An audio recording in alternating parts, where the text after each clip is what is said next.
Au nom du Père, et du Fils et du Saint-Esprit. Amen. Esprit de Dieu, souffle de vie. Esprit de Dieu, souffle de feu. Esprit de Dieu, consolateur, tu nous sanctifies. Évangile de Jésus-Christ selon saint Luc. Un jour, des gens rapportèrent à Jésus l'affaire des Galiléens que Pilate avait fait massacrer, mêlant leur sang à celui des sacrifices qu'ils offraient. Jésus leur répondit: Pensez-vous que ces Galiléens étaient de plus grands pécheurs que tous les autres Galiléens pour avoir subi un tel sort?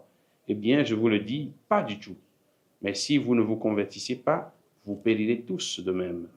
Et ces 18 personnes tuées par la chute de la tour de Siloé, pensez-vous qu'elles étaient plus coupables que tous les autres habitants de Jérusalem? Eh bien, je vous le dis, pas du tout. Mais si vous ne vous convertissez pas, vous périrez tous de même. Jésus disait encore cette parabole. Quelqu'un avait un figuier planté dans sa vigne. Il vint chercher du fruit sur ce figuier. Il n'en trouva pas. Il dit alors à son vigneron: Voilà 3 ans que je viens chercher du fruit sur ce figuier et je n'en trouve pas. Coupe-le. À quoi bon le laisser épuiser le sol? Mais le vigneron lui répondit: Maître, laisse-le encore cette année, le temps que je bêche autour pour y mettre du fumier. Peut-être donnera-t-il du fruit à l'avenir, sinon tu le couperas. Acclamons la parole de Dieu. Louange à toi, Seigneur Jésus. Bien-aimés de Dieu, nous sommes aujourd'hui le samedi 25 octobre. La parole de Dieu de ce jour vient comme pour insister sur le message reçu hier. C'est de la pédagogie que le Seigneur Jésus fait en revenant sur le message de la conversion. D'abord, il nous fait comprendre que l'idée de penser que ceux qui meurent tragiquement sont en train de subir un châtiment de la part de Dieu est une fausse idée. On a souvent pensé que celui qui fait le mal récolte le mal ici-bas et que celui qui fait le bien récolte le bien ici-bas. Cela s'appelle la rétribution. Mais cela ne se passe pas toujours comme cela. Des justes, irréprochables, impeccables et purs devant Dieu meurent dans la violence, alors que de grands pécheurs durent longtemps. Cela arrive.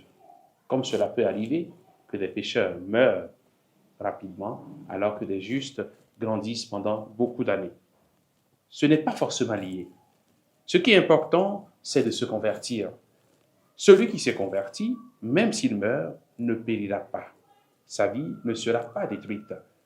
Mais celui qui ne se convertit pas, malgré les multiples rappels de Dieu, se perdra lui-même.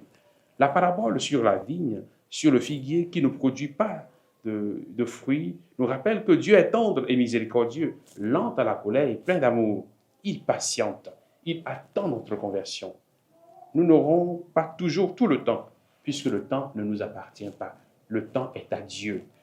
Ce qui nous revient, frères et sœurs, c'est de prendre au sérieux cette invitation de Dieu aujourd'hui, en changeant notre façon de faire, notre façon de penser et notre façon de vivre. Que dois-tu changer dans ta vie pour mieux correspondre à la volonté de Dieu? Quel est l'appel du Seigneur pour toi aujourd'hui en ce qui concerne ta conversion? Que le Seigneur nous donne la grâce de nous convertir et de commencer dès aujourd'hui. Qu'il nous bénisse au nom du Père et du Fils et du Saint-Esprit.